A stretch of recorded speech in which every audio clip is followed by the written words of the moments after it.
देखिए 8 class NCERT book exercise 9.3 का ये चौथा क्वेश्चन है। हम लोग तीसरा क्वेश्चन हल कर चुके हैं। तो चौथा क्वेश्चन में कह रहा है एक घनाभ की विमाएं 60 सेंटीमीटर, 54 सेंटीमीटर और 30 सेंटीमीटर है। इस घनाभ के अंदर 6 सेंटीमीटर भुजा वाले कितने छोटे घन रखे जा सकते हैं। तो आइए इसको हम हल करते हैं। सबसे पहले लिखेंगे घनाभ की विमाएं, घनाभ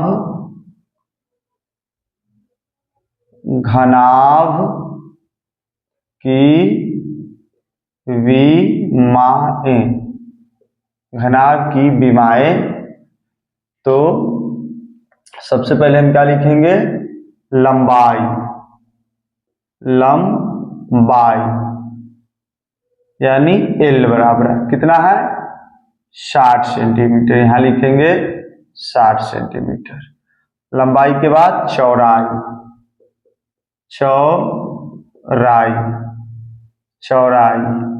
यानी बी, ये कितना है 54 सेंटीमीटर। उसके बाद ऊंचाई, यानी एच कितना है 30 सेंटीमीटर। तो अब हम क्या निकालेंगे, घनाभ का आयतन निकालेंगे। तो यहां लिखेंगे घनाभ का आयतन बराबर लंबाई गुने चौड़ाई गुने ऊंचाई। अब देखिए लंबाई कितना दिया है 60, तो 60 गुने चौड़ाई कितना है 54 सेंटीमीटर, तो 54 गुने ऊंचाई कितना है 30 सेंटीमीटर, तो 30। तो इस टोटल को गुना करेंगे, गुना कीजिए। अब देखिए 60 से हम 54 को गुना करेंगे, तो 60 से 54 को 4 0 0 6 चौक 24, 5 0 0 6 पंचे 30, 0 के 0 4 के 4 2 के 2 3 के 3। अब 60 को हम 54 से कर दिए, अब जितना आया उतना में हमको 30 से करना है। तब इसको हम 30 से गुना करेंगे। तो 0 के 0 0 के 0 0 के 0 0 के 0।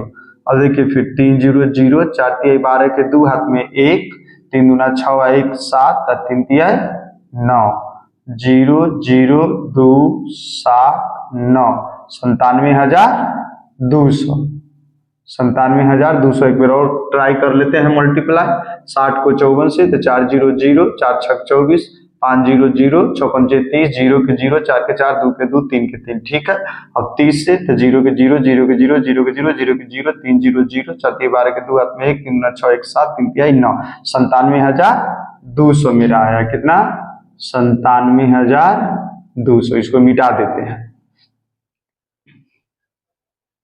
ठीक है। अब घनाभ का निकाल दिए।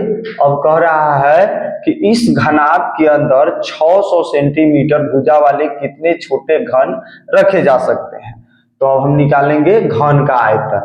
तो यहां लिखेंगे घन का आयतन। घन का आयतन बराबर होता है भुजा का क्यू। ठीक है। घन का आयतन बराबर भुजा के क्यू।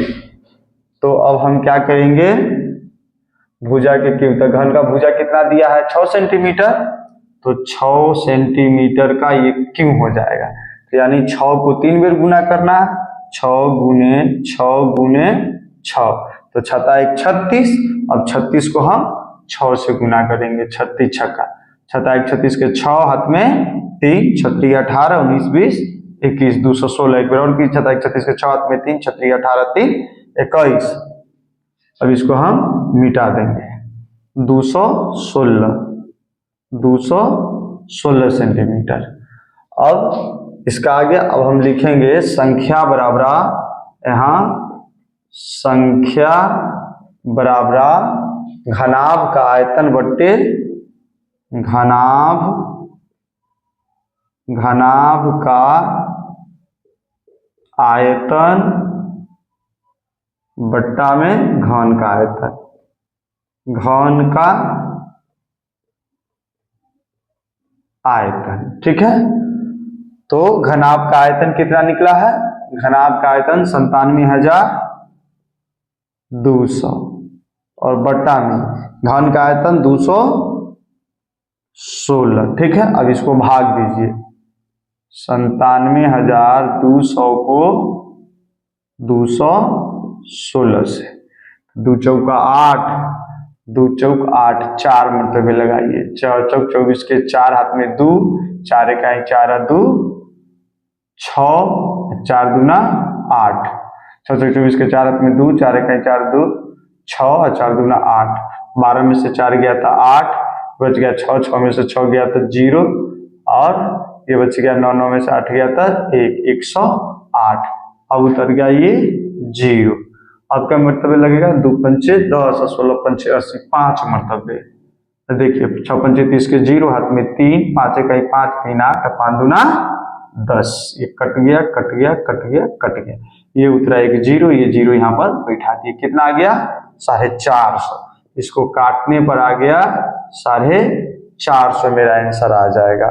ठीक ना, हम नीचे लिख सकते हैं कि इस घनाभ के अंदर 450 छोटे घन रखे जा सकते हैं। यहाँ लिख देंगे इस घनाभ के अंदर कितने घन रखे जा सकते हैं ना, इस घनाभ के अंदर मीटर वाले कितने छोटे घन रखे जा सकते हैं। यहाँ लिखेंगे इस घनाभ के अंदर छोटे घन 450 रखे जा सकते हैं। हो गया, यही आंसर इसका 450 आंसर आ गया। आशा करते हैं कि आप लोग समझ गए होइएगा। जहां पर नहीं समझ में आएगा कमेंट बॉक्स में आप लोग पूछिएगा, हम कोशिश करेंगे कि आप लोगों को समझा दें, लेकिन एकदम सरल तरीका से समझाए हैं कि आप लोगों को समझ में आ जाए।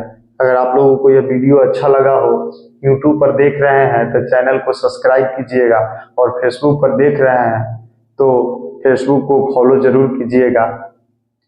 ठीक है, अब अगला 5वां क्वेश्चन हम नेक्स्ट चैप्टर में पढ़ेंगे, नेक्स्ट टाइम आप लोगों को पढ़ाएंगे। आप लोग चाहिए तो इसको नोट कर सकते हैं, और नहीं समझ में आए तो कमेंट बॉक्स में जरूर बताइएगा, हम कोशिश करेंगे आप लोगों को अगले वीडियो में बताने का। धन्यवाद।